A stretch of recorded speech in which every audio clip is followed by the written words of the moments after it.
करीब 18 साल के लंबे इंतजार के बाद भारत और यूरोपियन यूनियन ने दुनिया के सबसे बड़े मुक्त व्यापार समझौते यानी एफटीए पर सहमति जता दी है। प्रधानमंत्री नरेंद्र मोदी ने इसे वैश्विक व्यापार की नई सुबह बताई है।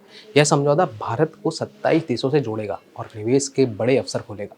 इस डील में मुख्य रूप से वाइन और विस्की, लग्जरी कारें और खाने पीने की बहुत सारी चीजें शामिल थी। लिहाजा इस डील से कृषि उत्पादों पर बड़ा असर देखने को मिलने वाला है। ऐसे में हम आपको ये बता रहे हैं कि ईयू के साथ हुई भारत की इस डील से आपकी थाली में क्या क्या सस्ता होगा। ये सबसे ज़रूरी बात है जो आज हम आपको डिटेल में बताने वाले हैं।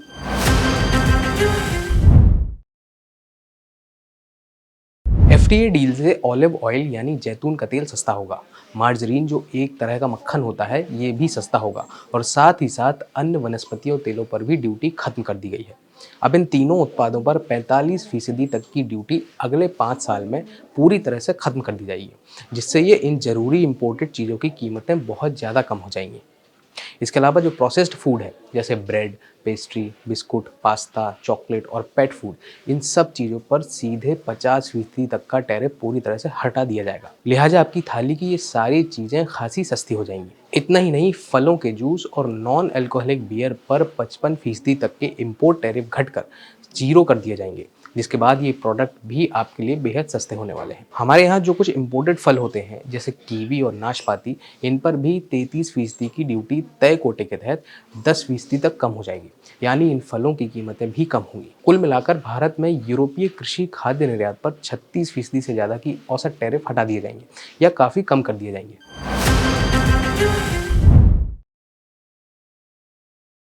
इस डील के तहत लगभग 9,400 उत्पादों पर टैरिफ हटाया जाएगा, जिससे कपड़ा, चमड़ा, ज्वेलरी, इलेक्ट्रॉनिक्स और कृषि सेक्टर को फायदा होगा। इसमें कृषि के लिए कुछ फायदे की चीज़ें हैं। उत्तर प्रदेश, खास तौर पर पश्चिमी यूपी के कृषि उत्पादों को इससे फायदा होगा और यूपी का एक्सपोर्ट बढ़ेगा। इस डील से आंध्र प्रदेश के तटीय एक्सपोर्ट अर्थव्यवस्था में भारी उछाल देखने को मिलेगा। विशाखापट्टनम और काकीनाडा से श्रिम्प और सी फूड एक्सपोर्ट में बढ़ोतरी होगी, जिससे लोकल फिशरीज, प्रोसेसिंग और कोल्ड चेन जॉब्स को फायदा हो सकता है। केरल की खाद्य और मसाला इंडस्ट्री की इस ट्रेड से चांदी होने वाली है। कोची और अलापुजा की झींगा और टूना मछली का एक्सपोर्ट बढ़ सकता है, जबकि इडुक्की और वायनाड से भी ईयू के बाजार में मसालों का एक्सपोर्ट बढ़ जाएगा।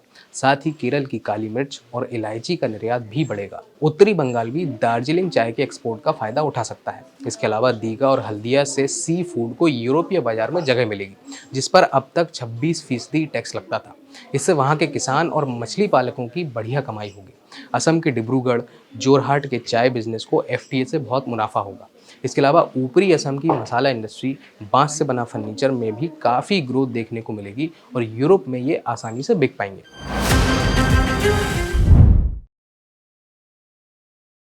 भारत और यूरोपियन यूनियन की इस डील से भारत को अपने कृषि निर्यात के लिए वरीयता प्राप्त बाजार पहुंच मिलेगी। इससे प्रसंस्कृत खाद्य, चाय, कॉफ़ी, मसाले, टेबल अंगूर, घिरकिन और खीरा, भेड़ और मेमने का मांस, स्वीट कॉर्न, सूखा प्याज और अन्य फल सब्जी उत्पादों की प्रतिस्पर्धा बढ़ेगी।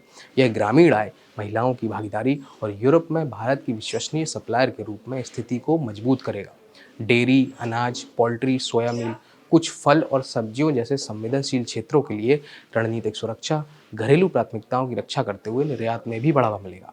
खेती किसानी की ऐसी काम की जानकारी के लिए आप किसान तक को सब्सक्राइब करना है। अगर ये वीडियो आपको पसंद आया है तो इसे लाइक जरूर करें। अगर चैनल अभी तक सब्सक्राइब नहीं किया है तो कर लें और नोटिफिकेशन पाने के लिए बेल आइकन भी दबा दें।